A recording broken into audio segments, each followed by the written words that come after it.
Hey there, I'm Di and I am creator number 3 in the Secret Santa collaborative art project.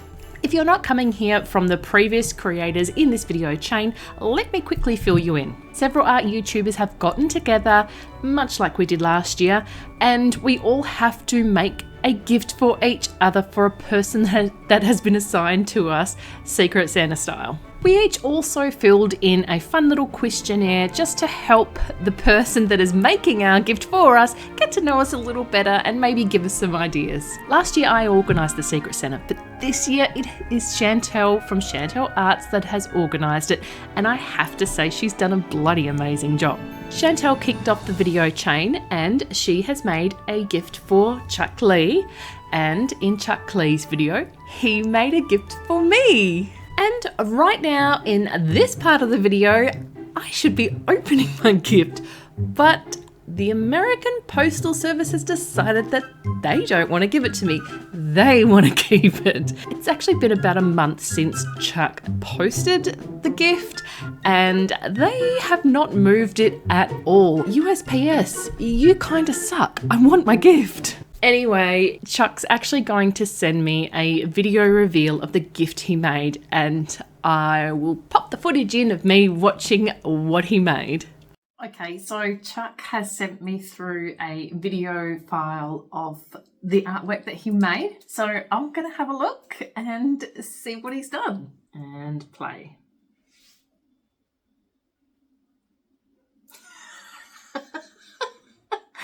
It's me! Oh my goodness, look at it.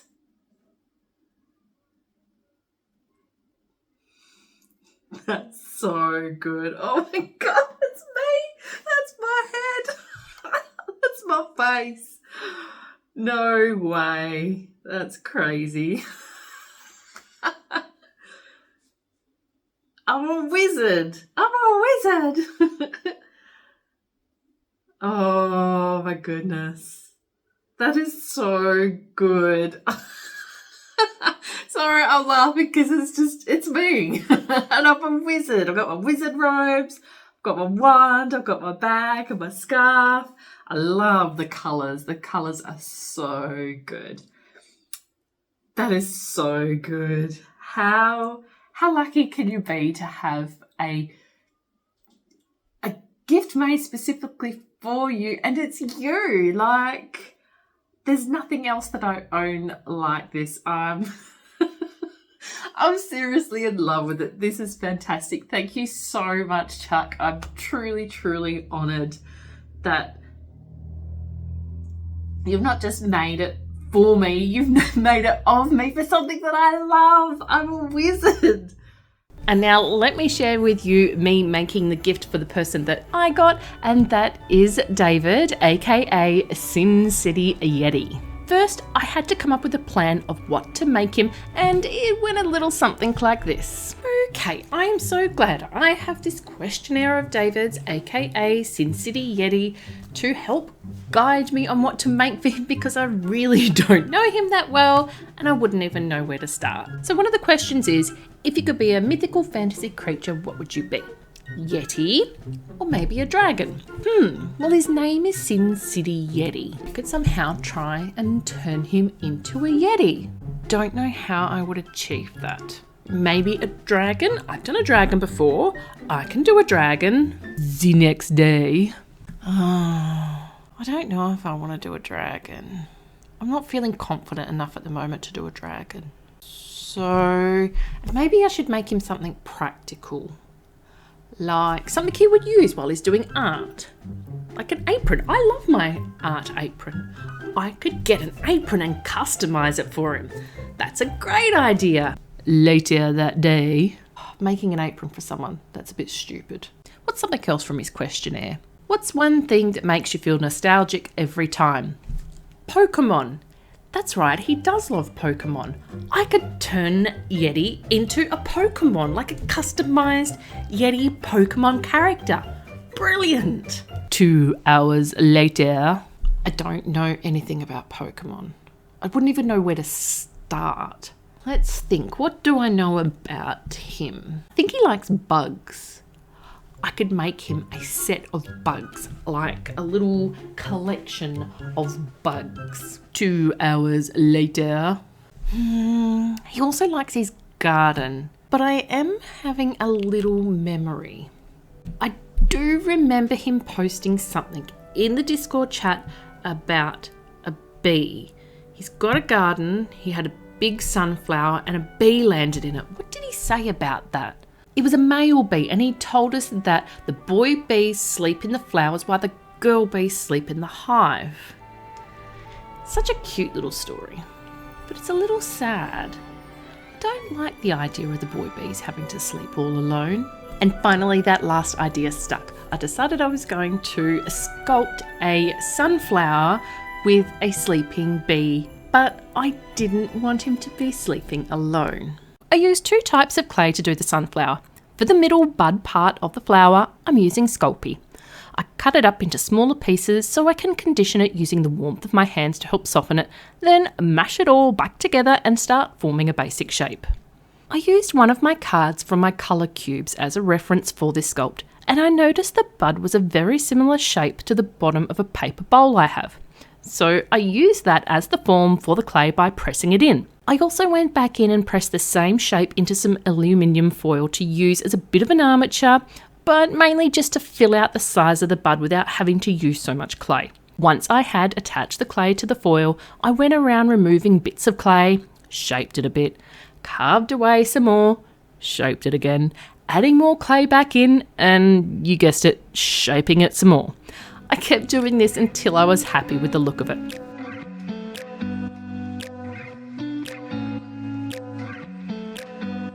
I needed to get that little dotty texture of the sunflower bud, and I did it by pressing a teeny tiny circle cutter into the clay to create an imprint.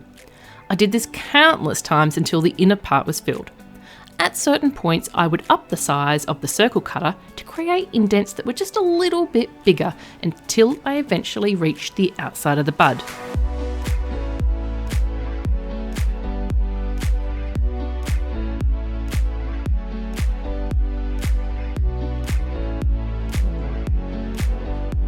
Before popping it into the oven for a bake and save, I brushed over it with Sculpey clay softener, just to calm down those indents a bit and give it a cleaner finish.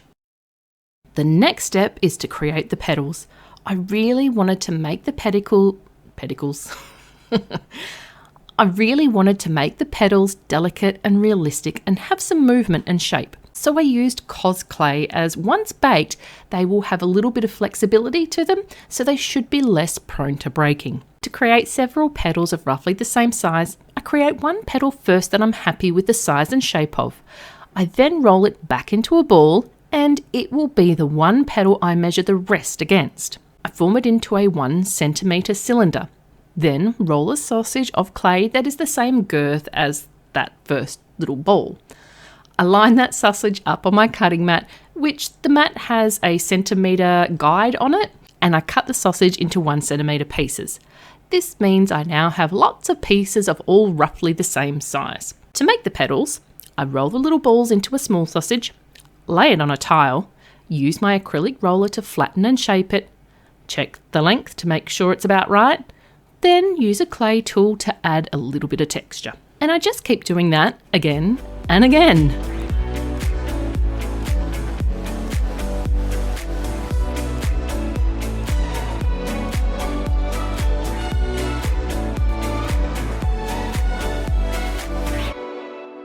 Once I have a good collection of petals, I stop and start laying them around the bud. I want to fill a quarter of the bud with petals, count up how many it took to fill it in, and then times that number by 4. Then I roughly know how many I will need to fill in the whole thing. And according to my calculations, I still had quite a few more petals to make. When it came time to attach the petals, I didn't want them to just lay flat. I needed them to have a petally shape. So I created a form using some tinfoil, which I then covered in tape. The reason I used tape over the top is I needed to lay the petals over the form and leave it there while baking, but also be able to remove the form once it's all cooled and cured. The rough surface of scrunched up tinfoil might mean the clay would grab a hold of it and not let go once it comes out of the oven, but the tape created a surface that would hopefully come away from the clay. I wasn't completely sure this would work, but it did end up working, thank goodness. I attached a fresh piece of clay to the rim of the bud using a special Clay adhesive, and this would give me an attachment point for the petals that I thought would be easier to manage and create a stronger bond. Once I'd done that, I had to make the petal form I'd made before a little bit bigger. It wasn't too much trouble, and then it was just a matter of painstakingly attaching each and every petal. I had to be gentle and careful enough not to crush the delicate petals, but also firm enough to ensure each petal was attached properly and wouldn't fall off later. I went around the entire thing making a single layer of petals. Then I went around again to create a second layer that would fill in all the gaps to make a nice full looking flower. Once they were all on, I got small pieces of rolled up baking paper and strategically placed them in between the petals, just to create some more interesting shapes and a little movement. I was so worried for the baking part. I watched it like a hawk the entire time it was in the oven. But can you believe it? It came out so good, and I only lost 1 or 2 petals, which I can easily attach back on. Once I removed the form and all the little pieces of baking paper, I took it outside to spray on a primer coat before painting. While that primer coat dried, I made some bees. Like I said earlier in the video, this little boy bee will not be alone. You see, I'm going to turn one of the bees into Yeti, and then I'm going to make another bee who is his husband. In Yeti's questionnaire, he said he is a sentimental gift giver, so I hoped he would appreciate receiving a sentimental gift. I wanted to make the story of the little bee sleeping in his sunflower more personal by having the bees represent him and his husband. I tried my best to give one bee the very unique and stylised beard and moustache that Yeti has, and a neater trimmed beard like his husband. One bee will be sleeping peacefully, and the other will be happily watching on, completely content. And I think that is just so much nicer than a little bee having to sleep all alone. With those sculpted and off to cook, let's check in on the sunflower. Yeah, that did not go so well, but I can explain.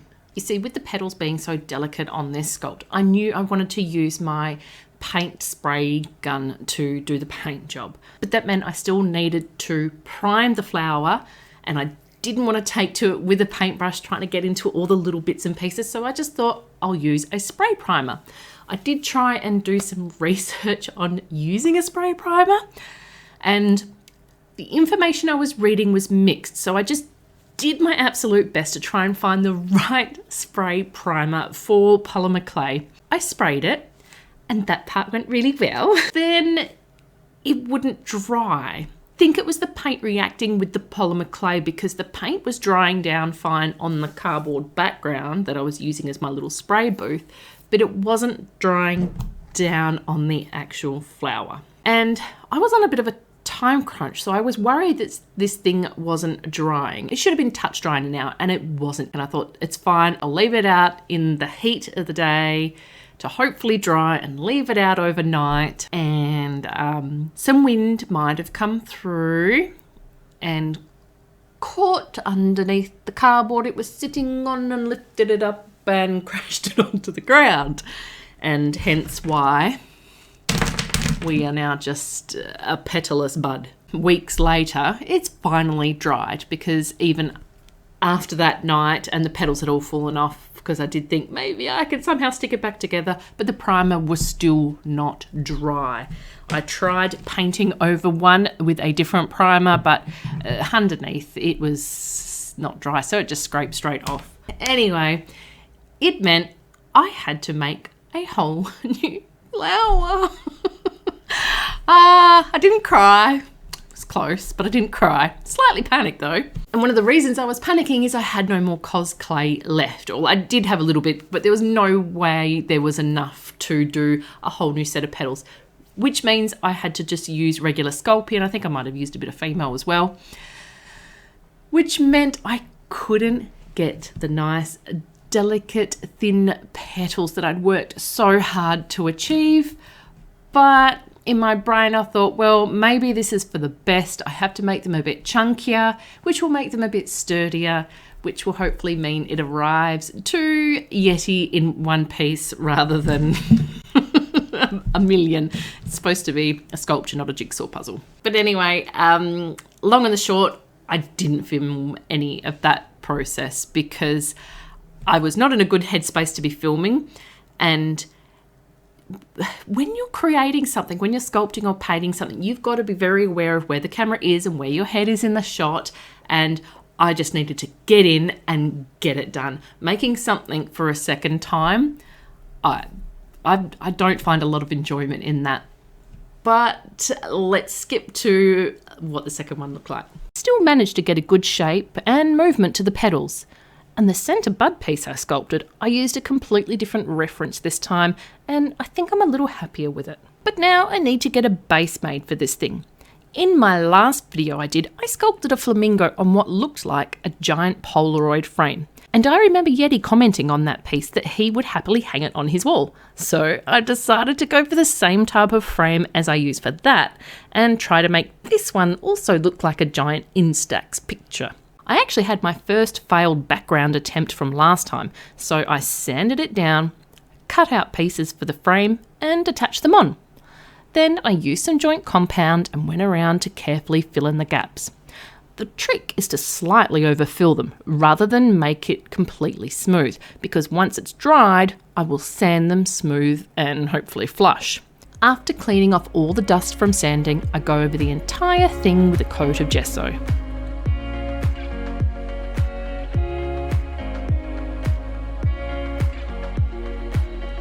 With a gessoed background, a flower and bees, it was time to pick my colour palette, which I was in a bit of a dilemma about that. You see, one of the answers on Yeti's questionnaire, which was, what is your least favourite colour? His answer was yellow. And what is going to be the main colour of this piece?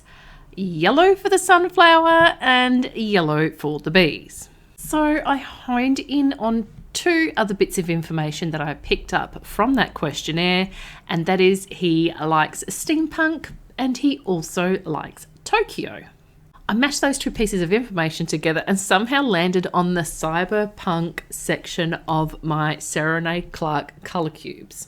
This number 4 cube is a brand new set in the collection, and there it is, the cyberpunk section in cube 4. Absolutely love it.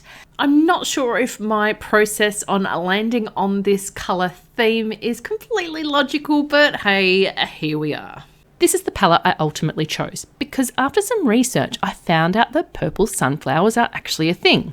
Well, at least according to the internet, which I don't completely trust what it tells me, but I'm going with it. The sunflower will be mainly purple, but I'm going to go back in with some fun painterly strokes of the pink and orange.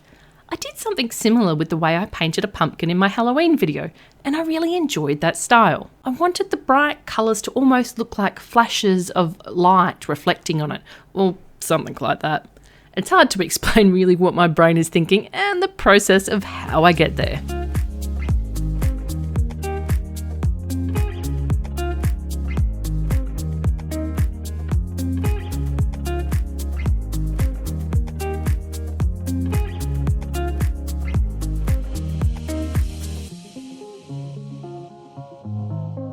For the background, I wanted to keep it simple so that the flower would be the focal point.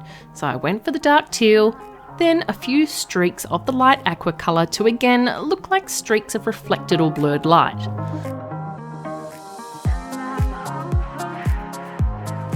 For the bees, I painted them up in the same colour as the background so that they would stand out against the flower.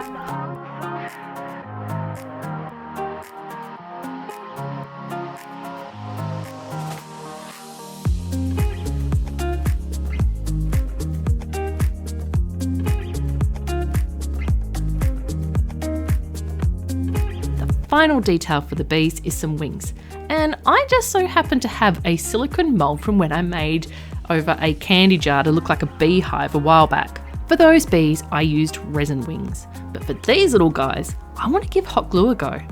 I just filled the mould with hot glue, used a wet finger to give the exposed side a gentle curve by shaping it to my finger, and then when it's dried, I popped them out.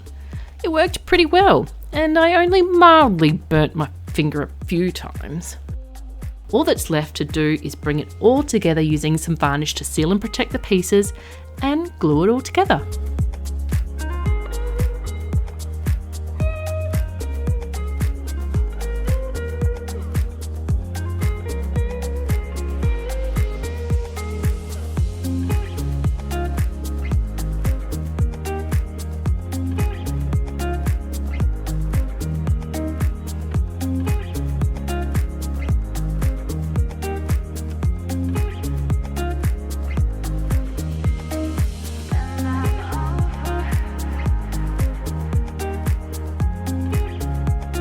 And that's it. I still feel a bit unsure about this piece. Sometimes I like it, and then sometimes I hate it. But I had zero time left to make any changes, so I just packaged it up, sent it to Yeti, and hope for the best. Sin City Yeti is creator number 4 in this 10-person collaboration. That means we've still got 7 more videos to watch, so I do hope you'll join me in watching them all. And if I don't get another video out before Christmas, which, let's face it, is probably realistic I won't, please have a very Merry Christmas and a Happy New Year. Stay safe, and I hope to see you next time.